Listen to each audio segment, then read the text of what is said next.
మరి ఉమ్మడి రాష్ట్రం ఉన్నప్పటి నుంచి కూడా ముదిరాజులు నిరీక్షిస్తున్నటువంటి అంశము, పోరాటం చేస్తున్నటువంటి అంశము ప్రతి ముదిరాజుకు మత్స్య శాఖలో సభ్యత్వం ఉండాలి. మరి ప్రతి ముదిరాజు కూడా ఆ యొక్క మత్స్య సంపదతో అభివృద్ధి చెందాలన్నటువంటి ఆలోచనతో మరి గతంలో మన పెద్దలు చాలామంది కూడా ఈ యొక్క పోరాటం చేయడం జరిగింది. దినదిన అభివృద్ధిలో భాగంగా ఈనాడు ఉన్నటువంటి ప్రభుత్వము మరి మత్స్యకారులుగా ఉన్నటువంటి 29 కులాలను మరి 18 సంవత్సరాలు నిన్న ప్రతి ఒక్కరికి కూడా మత్స్యశాఖ సొసైటీలో సభ్యత్వం ఇవ్వాలి. మరి వాళ్ళని కూడా అందులో భాగస్వామ్యం చేయాలనేటువంటి ఒక ఆలోచన, మరి గొప్ప ఆలోచన ఇది.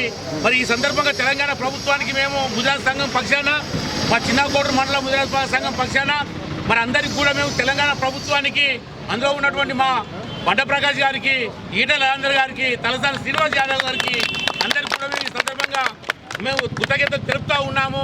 మరి రాబోయే రోజులలో కూడా ఇంకొక అంశం మాకు అట్టే మిగిలిపోతూ ఉంది. దయచేసి ఇప్పుడున్నటువంటి ముఖ్యమంత్రి కేసీఆర్ గారు మా మీద దయతోని ఆలోచించి మమ్మల్ని అభివృద్ధి చేసే విధంగా మరి ఏదైతే మమ్మల్ని బీసీడీ నుంచి ఏలోకి మారుస్తూ గతంలో ఉన్నటువంటి ప్రభుత్వము జీవో 15 ఏదైతే ఇచ్చిందో ఆ యొక్క జీవోను ఇంప్లిమెంట్ చేసే విధంగా మీరు చర్యలు తీసుకొని మా ముదిరాజులకు ఆ యొక్క రిజర్వేషన్ కూడా కల్పిస్తే మేమందరం కూడా మీకు రుణపడి ఉంటామని చెప్పి ఈ సందర్భంగా తెలియజేస్తూ ఉన్నాను.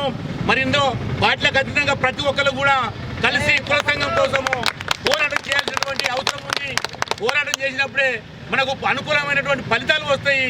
మరి ఈనాడు మనం చూస్తున్నటువంటి ఫలితం కూడా అదే. మరి 29 కులాలు ఉన్నా కూడా ముఖ్యంగా పోరాటం చేసింది ముదిరాజులే. మరి ఇందులో అన్యాయం జరిగింది కూడా ముదిరాజులకే. మరి ఎన్నో సంవత్సరాలుగా చేస్తున్నటువంటి పోరాటానికి ఈనాడు ఉన్నటువంటి ప్రభుత్వం ద్వారా కొంత మేరకు మనం అభివృద్ధి చెందే విధంగా, లాభం జరిగే విధంగా ముదిరాజులకు వెసులుబాటు కలుగుతుంది. కాబట్టి అందరం కూడా కలిసికట్టుగా ఉందాము, పార్టీలకు అతీతంగా పోరాటాలు చేద్దాము, మరి మన యొక్క హక్కుల్ని సాధించుకుందామని చెప్పి ఈ సందర్భంగా నేను అందరికీ తెలియజేస్తా ఉన్నాను.